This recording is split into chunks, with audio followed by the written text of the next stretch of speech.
That night, a storm raged over Skull Island. Thunder boomed like the drums of heaven, the wind howled through the jungle, and rain poured down as if nature itself was unleashing all its fury. From deep within the mountain came a cracking sound. Savage throne, the stone carved with ancient claw marks, the very soul of the island had split apart. From the fracture spilled a burning crimson light, blazing like the island's own blood being torn from its heart. All creatures trembled, birds spiraled out of the canopy. Frightened herds of young beasts fled.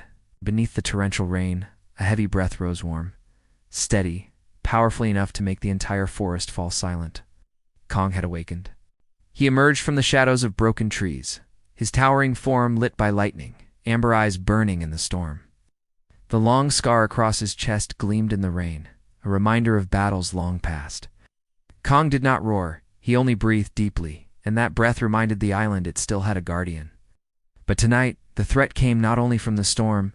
On the mountainside, cold white lights cut through the rain. Humans appeared, Dr. Mercer's team. They drove strange devices into the ground, steel spikes piercing the island's veins.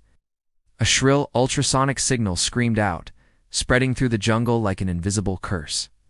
The wildlife broke into chaos. Beasts collided, shrieking in terror. Kong stopped. He knew this sound was unnatural, distorted, dragging primal instincts to the surface, forcing the wild into madness. By a swollen stream, a young creature nearly slipped into the flood. Kong lowered his massive hand, lifting an entire crumbling bank to save it. The herd stood frozen in the rain, their eyes turning to the giant as if seeking refuge in his shadow. Kang raised his head, staring through the storm. From afar, atop the stone ring, the savage throne burned crimson. While tiny human figures planted their ambition in the most sacred ground, the guardian tightened his fist.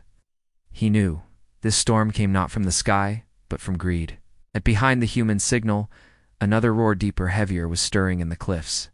The battle for the throne had begun.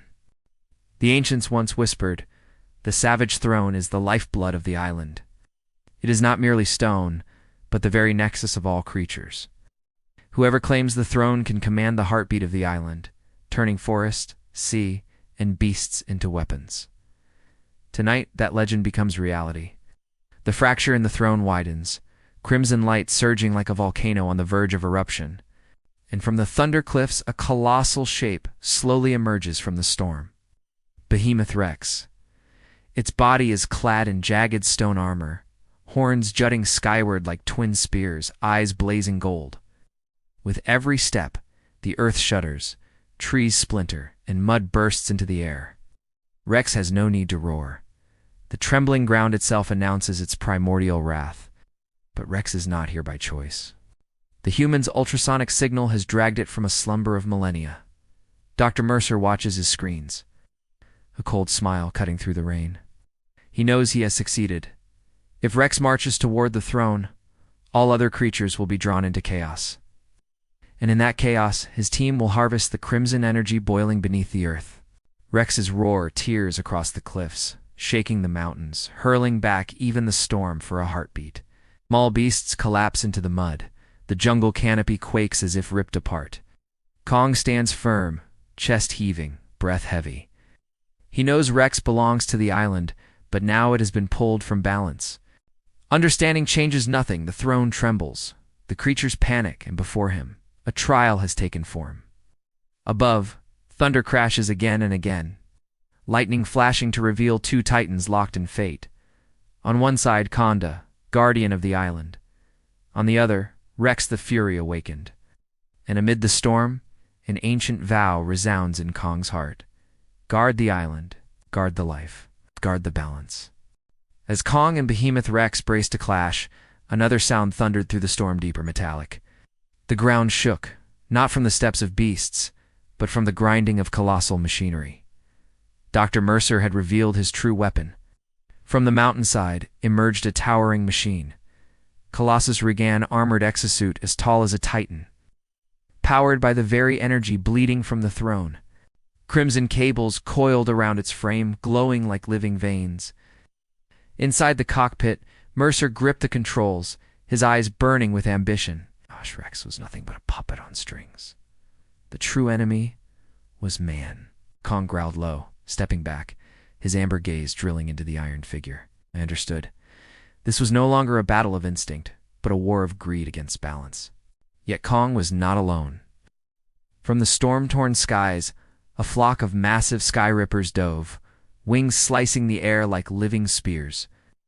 From the jungle depths, the armored Soren guardians surged forward, their scales clashing like war drums.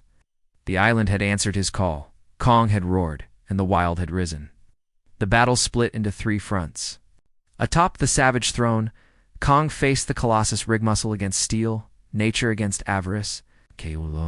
On the mountainside, Behemoth Rex trembled, golden eyes flickering as the signal faltered, then unleashed a roar that shattered the machines transmitting it.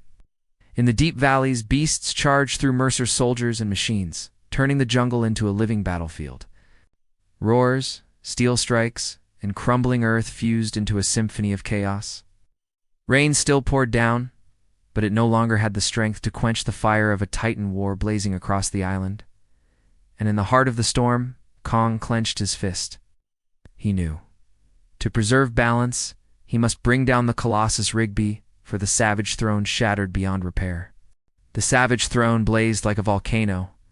Kong hurled himself at the Colossus Rig, his colossal fists slamming into steel armor, each strike echoing across the island like thunder. The machine roared, its mechanical arms spinning, unleashing bolts of crimson lightning drawn from the throne's power. Kong staggered for a moment, chest bleeding, but his amber eyes still burned bright. He seized a shard of heartstone broken from the throne, a molten red fragment, pulsing with the island's lifeblood. With the strength of a titan, Kong turned it into a weapon. His roar erupted, rolling through forest and sea, summoning every creature into the final rhythm. Sky rippers dove from the sky, their wings slicing wind to knock the rig off balance. The Soren guardians tightened their circle, driving Mercer's soldiers back. And Rex, now freed from the signal, roared long and low, bowing his head to acknowledge Kang as the true keeper of balance. In the decisive moment, Kang leapt high, Heartstone clutched in his hand, and drove it straight into the rig's glowing core.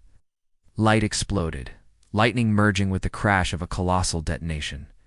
The machine collapsed, breaking apart in the storm. Dr. Mercer was hurled into the darkness, his defeated gaze swallowed by the jungle's shadows. The throne trembled one last time, then sealed its fracture. The crimson glow subsided, leaving only the warm breath of the earth.